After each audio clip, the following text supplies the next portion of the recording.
KCS, St. Paul's. When I see that you are both straight and ready, I will start you like this. Attention, go. Get ready, please. Princess Elizabeth Challenge Cup. King's College School against St. Paul's School. Junior men's 8 semi-finals day at Henley.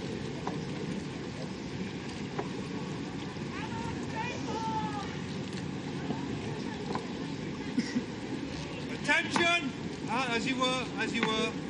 Umpire Richard Phelps just spotting the hand going up there from the Cox in the King's Wimbledon School. That's Fleur Blaise sitting, 17-year-old in the Cox's seat. She's just wanting the crew to be straight. Go!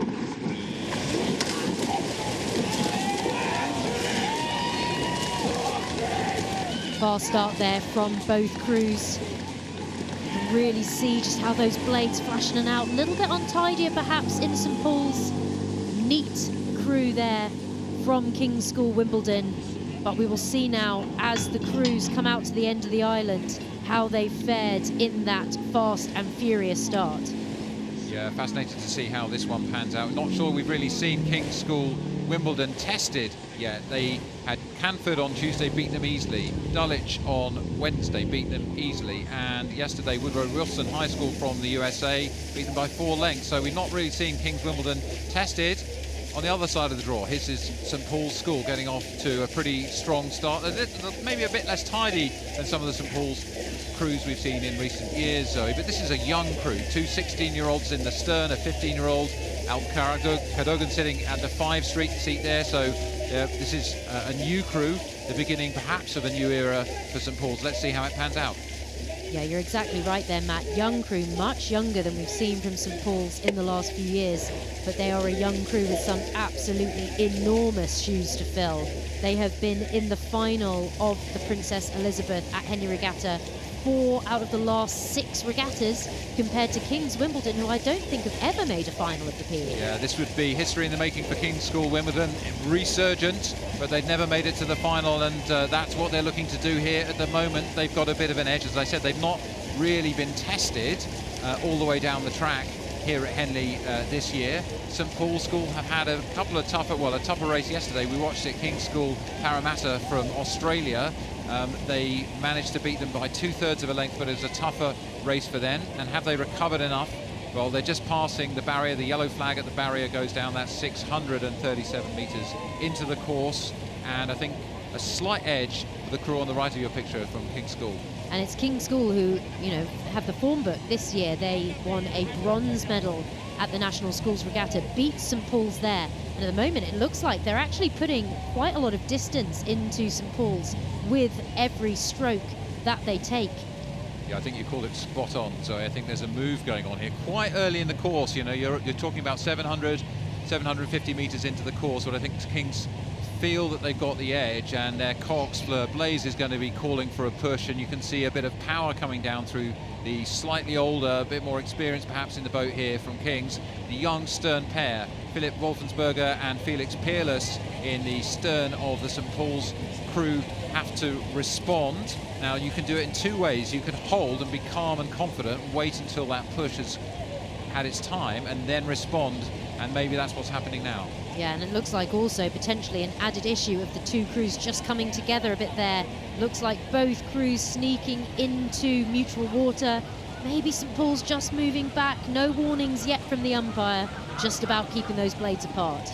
Yeah, there we go. The yellow flag goes down at Fawley. That is 10:47 metres into the course. 9 metres later is the exact halfway mark. King's School Wimbledon still leading in this race. St. Paul's on the left of the picture. Well, they're responding. I think that's one of the ways you do eights racing. I think I like to feel if the other crew's pushing, to just hold, try not to let them get too much. Then once they've come through their push and they're maybe feeling a little bit tired, that's the time you really want to attack and surprise them. When they haven't got the opportunity to respond, they've burned a bit more energy, they're trying to recover from the push, that's the time to try and attack. Let's see if St. Paul's can do that. The 3/4 mile signal goes past and we can see, well, it's about 1/3 of a length advantage to King's Wimbledon. A bit hard to judge from this angle, but the official on the course there can see exactly what's going on. Yeah, these crews will no doubt have been able to monitor each other's progress down on the Tideway in London. They have come from one iconic course, from the boat race course in London, to this other iconic regatta course here at Henley. And is it St Paul's now just pushing back on that crew from King's Wimbledon as they start to move through the enclosures? Now, when this is happening in your boat, you can almost literally feel the confidence level in your body rise. You start to feel that you're moving on the crew alongside you, and that just lifts you. And I think King's Wimbledon are feeling that now. They can start to feel the tiredness in the legs, and St Paul's crew here, well, they're looking pretty good. They're looking pretty good as they come back on terms with King's School Wimbledon. It's the difficult third quarter of the race. This is where the attacks happen, and this is where St Paul's are starting to show their mettle despite their youth.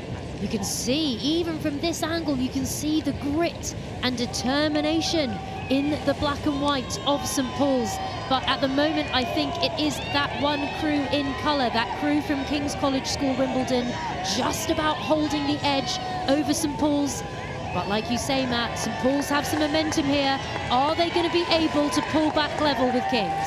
So Zoe, you are one of our most experienced and successful coxes. Imagine you're sitting there in James Trotman's seat in the St Paul's Cruise. What are you saying now? I'm saying, boys, you keep doing what you are doing. Don't change anything. We have got this. We can move through. Keep this, keep together, keep moving. That's what you've got to do at this point. And this is like we were saying, eights versus singles. This is where you do it for the men sitting in front of you and behind you. This is where you move for your team. So it's totally different psychologically, but we can see the mile and the eighth mark on the left of your picture. Lane 2 for the first time is hoisted first, which says that St Paul's through King's Wimbledon. They're through by, well, it looks like quarter of a length according to the marker. It looks like the Fleur Blaze in the King's Wimbledon crew is having a bit more trouble with the steering than St Paul's. It might be the wind that's blowing her around. Yeah, just that crew from King's Wimbledon, like you said, Matt, just started to sort of skew across the course there. Look how much St Paul's have moved now through King's Wimbledon. These 9 men here versus 8 men and 1 young woman from King's. They have absolutely put themselves on the edge here to get back in contention and through King's Wimbledon. Tom Monaghan, Sam Scowen, Tom Corbett, Nicholas Oldroyd, Kevin Googleman, Zach Day, Ben Lundy and Alex Ford Cox by Fleur Blaze in the King's College School on the far side. But it's St Paul's here. Alex Drickhenke, Marina Chicolti, Jonathan Catmull, Jack Stevenson, Alp Cadogan, Sebastian Mounter, Felix Peerless and Philip Wolzenberger. There you see at stroke cheering their opponents. James Trotman called it well, just as Zoe was suggesting, and great victory through the middle of the course. They attacked and they took an advantage through King's College School Wimbledon. Amazing junior men's eights racing.